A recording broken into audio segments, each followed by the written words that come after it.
সুপ্রিয় দর্শক, কালবেলা পত্রিকায় সরকারি চাকরিজীবীদের বেতন হ্রাস সংক্রান্ত একটি প্রতিবেদন প্রকাশিত হয়েছে। চলুন জেনে নেই সেখানে কি বলেছে। গত 10 বছরে সরকারি চাকরিজীবীদের বেতন হ্রাস 36%।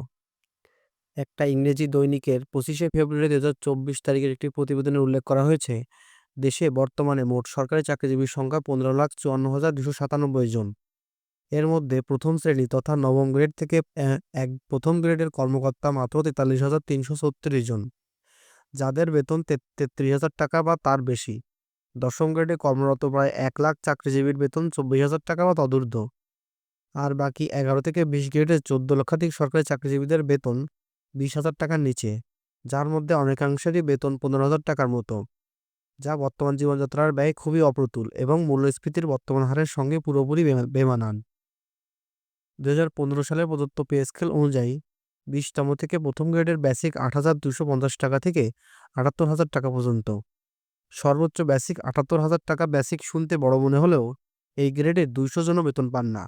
এমনকি মোট 40 জন সরকারি চাকরিজীবীও 50,000 টাকা বেতন পান না।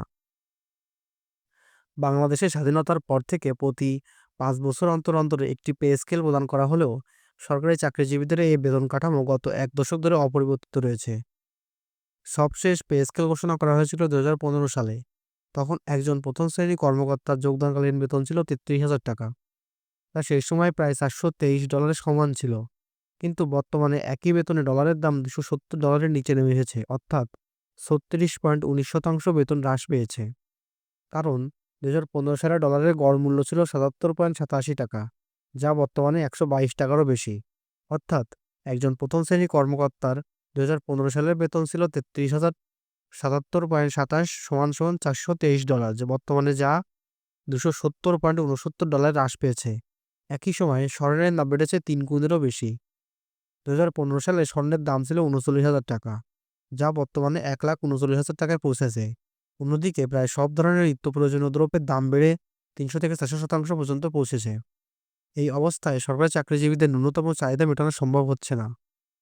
অর্থনৈতিক সমীক্ষা এবং বিভিন্ন সরকারি প্রতিবেদনে বলা হয়েছে যে প্রতি বছর মুদ্রাস্ফীতির হার 9%-এর বেশি, যদিও বেসরকারি গবেষণায় উঠে এসেছে যে প্রকৃত মুদ্রাস্ফীতি 20%-এরও বেশি। একই বাস্তবতায় সরকারি চাকরিজীবীদের বেতন বৃদ্ধি মাত্র 5% হারে হওয়া সম্পূর্ণ হাস্যকর। এতে প্রকৃতপক্ষে তাদের জীবনমান আরও নিচে নেমে যায়। সাম্প্রতিক গবেষণা দেখা গেছে, 25,000 টাকায় একটি 3 সদস্যের পরিবারের ন্যূনতম ব্যয় নির্বাহ করা সম্ভব নয়। অথচ দেশের 90%-এরও বেশি সরকারি চাকরিজীবী এই বেতনের নিচে কাজ করছেন। এই অবস্থায় সৎভাবে জীবিকা নির্বাহ করা তাদের জন্য প্রায় অসম্ভব হয়ে দাঁড়িয়েছে। দুর্নীতির কোনো সুযোগ নেই এমন চাকরিজীবীরা দুর্বিষহ জীবনযাপন করছেন। অন্যদিকে দিনমজুর, রিকশা চালক, এমনকি অপ্রাতিষ্ঠানিক খাতের কর্মীরাও তাদের চেয়ে বেশি আয় করছেন। 1972 সাল থেকে প্রায় প্রতি 5 বছর অন্তর অন্তর একটি নতুন পে স্কেল ঘোষণা করা হলেও গত 1 দশকে কোনো নতুন পে স্কেল ঘোষণা করা হয়নি। বর্তমানে বেতন কাঠামো প্রায় 1 দশক আগের অর্থনৈতিক পরিস্থিতি অনুসারে নির্ধারিত। বর্তমানে একজন প্রথম শ্রেণীর কর্মকর্তা যেভাবে 2015 সালে বেতন পাচ্ছেন, তার চেয়ে বেশি অর্থমূল্যে একজন দিনমজুর দৈনিক আয় করছেন। এ অবস্থায় সরকারের উচিত নতুন পে স্কেল ঘোষণা করা, যা অন্ততপক্ষে গত 10 বছরের মুদ্রাস্ফীতি ও দ্রব্যমূল্যের ঊর্ধ্বগতির সঙ্গে সঙ্গতিপূর্ণ হবে। অত্যন্ত পরিতাপের বিষয় হলো, অন্তর্বর্তীকালীন সরকার সম্প্রতি একটা মর্গ ভাতা দেওয়ার উদ্যোগ নিলেও অবশেষে তা বাতিল করেছে। দ্রব্যমূল্যের এই ঊর্ধ্বগতিতে মর্গ ভাতাও পর্বতের মুশিক প্রসব হবে।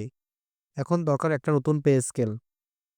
সরকারি চাকরিজীবীদের জীবিকা নির্বাহের জন্য ন্যায্য বেতন নিশ্চিত করা তাদের প্রতি রাষ্ট্রের নৈতিক দায়িত্ব। সংবিধানের 21-এর 2 অনুচ্ছেদে বলা হয়েছে, সবসময় জনগণের সেবা করিবার চেষ্টা করা প্রজাতন্ত্রের করে নিযুক্ত প্রত্যেক ব্যক্তির কর্তব্য। কিন্তু এই সেবার বিনিময়ে তাদের ন্যায্য বেতন না দিলে তা মানবাধিকার লঙ্ঘনের শামিল হবে। সরকারের উচিত অবিলম্বে নতুন পে স্কেল প্রণয়ন এবং সরকারি চাকরিজীবীদের ন্যায্যতা প্রতিষ্ঠার মাধ্যমে এই সংকটের সমাধান করা এবং তাদের জীবনমান উন্নত করা শুধু তাদের জন্য নয়, পুরো রাষ্ট্র ব্যবস্থার জন্যই মঙ্গলজনক হবে। লেখক প্রভাষক, লোক প্রশাসক বিভাগ, চট্টগ্রাম বিশ্ববিদ্যালয়। সুপ্রিয় দর্শক, প্রতিবেদনটি শুনলেন। ভালো থাকবেন। ধন্যবাদ।